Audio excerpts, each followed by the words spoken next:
Welcome back to my YouTube channel. It's me again, your ate mo girl Allen, ang inyong Varvie. Ganoin. So, for today's video, meron tayong faluto ni Varvie. Diba? So, parang first time cooking vlog kinemilatik ito. Pero, hindi pa ako yung magluluto. Hindi ako yung magluluto. Yung pinsan ko, pero ayaw niya magpa-video. Camera shy daw siya. Eh, di syempre, tinake advantage natin yung parang may content na naman si Betla.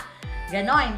So, ang lutuin niya is no yeast, no bake, cheesy kinemilatik donut pero walang hole. Ang haba, di ba? Ganoin. Pero parang nakita niya lang yung recipe sa Facebook. So, itatry niyong gayahin since available naman yung mga ingredients sa kusina. Kasi kung hindi, bakit pa siya magluluto? Ano pang sense? Wala. Ganon. So, ayun nga. Itatry niya, i-voice over lang ni Bakla. So, ang eksena nga is, parang cooking vlog with a twist na parang wala rin namang kwenta. Pero, pagtsagaan na. Ito na tayo. Nandito na tayo. Ilalaban na lang natin to ng ganon. Wala na. Nandito na tayo. Nandiyan ka na. Nandito na ako. Ganon. So, yun nga. Huwag natin patagalin. Umpisa na natin. So, magluluto siya. I-voice over lang natin. Ayaw niya kasi magpa-video. Camera siya yung si Bakla. Ayaw niya. Hindi ko alam kung bakit. Hindi ko nga rin alam kung ba't ko rin ito ginagawa. Pero, again, laban na. So, huwag na natin patagalin to. Let's go. Hindi ako. Makikinervyos lang ako sa paggawa ng cheese donut. Kailangan mo ng panghugas. Kasi huhugasan mo yung ginamit mo. Huwag mo itambak. Panghugas ng kamay. Maghugas ka kasi hawakan mo yan. Huwag kang dugyot. So, syempre may mga ketchup. Kasi pag kumain ka sa labas, sayang yan. Itabi mo. Para hindi ka bili ng bili. Kailangan mo ng walang laman na all-purpose flour. Kaya magpapabili ka ngayon ng bago. All-purpose flour. 2, pero hindi lahat yan gagamitin mo. Isa lang dyan. Basta sumobra lang yung bili mo. Siyempre itabi mo. Huwag mong sayangin. Kailangan mo din ng cheese. Bilangin mo. Dapat mga ano lang yan. 21. Pag naging 22 yan, hindi yan masarap. Tapos asukal. Dapat nakalagay sa Nescafe na bote. Para malito ka kung asukal ba talaga yan o puting kape. Tapos kailangan mo ng gatas. Rainbow ang bilhin mo, mas mura. Huwag kang ano. Kailangan mo ng baking powder. Hindi baking powder kasi hindi yan bakla. Baking powder. Siyempre, mantika. Paano mo lulutuin yan kung walang mantika? Bakla ka. Tapat mo sa araw. Yan. Siyempre, imamasa mo siyang ganyan. Dapat yung kamay mo ganyan lang din kalaki. Kasi kapag sumobra yung laki ng kamay mo, may hirapan ka. Pag ganyan, dapat ganyan lang kaliliit. Diba? Kailangan niyang galingan ngayon.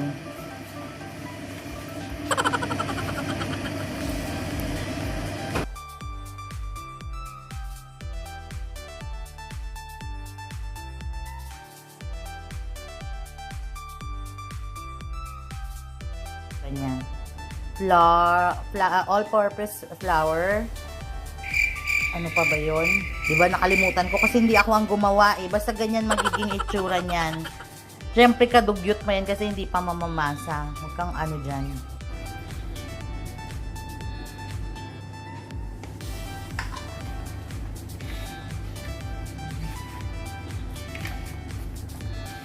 Ngayon yung sinasabi ko na dapat maghugas ka ng kamay kasi gaganyanin mo yan.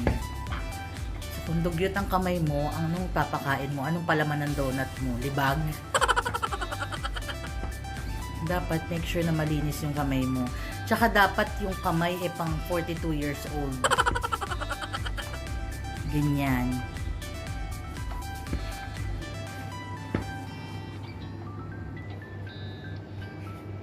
Yan. Tapos, ililipat mo yan sa pwede mong masahan na surface. Pero, syempre, dapat malinis.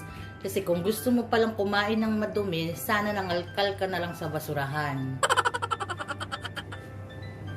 Diba? Kasi ang liliit ng kamay ng leprechaun. So, syempre, hirap siya ngayon. Pero, ilalaban niya yan. Kasi naka-video siya. O, diba? Malinis yung kamay niya. Malinis din yung pinagmamasahan niya. Kasi dapat ganyan, hygiene. Lalo na kung food handling. Makinig ka, wag mo akong galitin. Una-muna niyang sinama-sama yung mga dried ingredients. Tapos nilagyan niya na ng liquid. Tapos hinalo-halo niya hanggang mag-form ng dough. Imamasa mo lang siya ng imamasa hanggang maging sticky or elastic yung dough. So, medyo matrabaho to. Kasi matagal siya maging elastic, lalo na kung hindi ka naman marunong. So, bago siya maging sticky or elastic, kailangan mo siyang masahin ng 4 na araw. So far, nakaka 2 days na siya. 2 more days.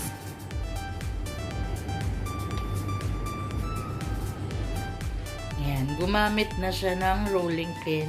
Kasi hindi niya na kaya. Ang liliit ng kamay niya. So, i-rolling pin niya ngayon yan. Or pwede rin kaya niya lang ginamit. Kasi gusto niya talagang gamitin yung rolling pin pero wala siyang paggamitan. Alangan naman nagpiprito siya ng isda, yan ang gamit niya. So, ngayon niya yan magagamit. Binili niya yan 4 years ago. So, diba, ganyan na itsura niya. Oh. Pero kailangan pa yan maging makinis. Dahil wag nating papabaya ang buk-buking siya. So, magiging ganyan yung itsura niya. Kikinis na siya, tapos magiging elastic. So, ayan, okay na yan. Ayan na yun, kainin nyo na. Charot. Ganyan. Tapos, ibibilog mo lang siya ulit. Bibilog mo lang siya ulit. Kasi kailangan mo siyang i-rest. Kailangan mo siyang pagpahingahin. Ikaw nga na nagmasa na pagod eh. Siya pa kaya? Ikaw kaya i-rolling pin. Tingnan natin kung di ka mapagod. So, kailangan mo siyang pagpahingahin. So, ibabalik mo siya sa balor niya. Yan. Diyan lang siya. Papahinga yan. Mamaya, makaka-relax yan. Tapos makakatulog yan maya-maya. So, ganyan. Rest it for 30 minutes. Bibilugin nyo siya ng maliit na ganyan. Tapos, ipa-flatten nyo ulit. Yan. Dapat flat na flat, tapos maganda yung pagkabilog. Kasi pag hindi, magmumukha siyang kikiam pag naprito. Tapos ayan, ganyan na yan. Pwede nang kainin. Sarap. Tapos, lalagyan nyo ng cheese sa loob. Kung ano yung gusto nyo ilagay. Gusto nyo lagyan nyo ng kanin. Gusto nyo ng bagoong. Lagyan nyo ng mga kung ano-anong naiisip nyo. Pero sa amin, cheese. Cheese ang nakalagay. Pwede rin palang Nutella. Tapos yan. Ikakat nyo yung mga gilid-gilid. Para kapag binilog nyo siya, magandang tingnan. Hindi kasi ako talaga baker eh. Mas gusto kong magluto ng mga ulam. Tapos ganyan na yung magiging itsura niya kapag nabilog nyo na siya. So, it's either cheese or ham yung nasa loob. Pero pag tinamag kayo yung bilugin, i-flat nyo na lang. Hindi ko pa alam kung ano magiging itsura kapag flat siya. Malalaman ko pa lang. And then, syempre, papainit kayo ng kawali with mantika. Pero mahinang, low fire lang siya ha. Just yan. So, try natin ngayon, prituhin. Yan. So, try nyo ngayon dito. Diba? Ganyan, very mahinang apoy lang ha. Huwag nyo sunugin. Huwag nyo antayin maging crunchy. Hindi yan ulang, hindi yan chicharon. Ganyan-ganyanin nyo lang. Kasi, syempre, hindi kayo makapag-antay. Pakailaman nyo siya habang napiprito siya. Tapos, kapag dumikit, di tapon mo. Anong silbi nun? Tapos, pag naprito nyo na, ganyan yung magiging itsura niya.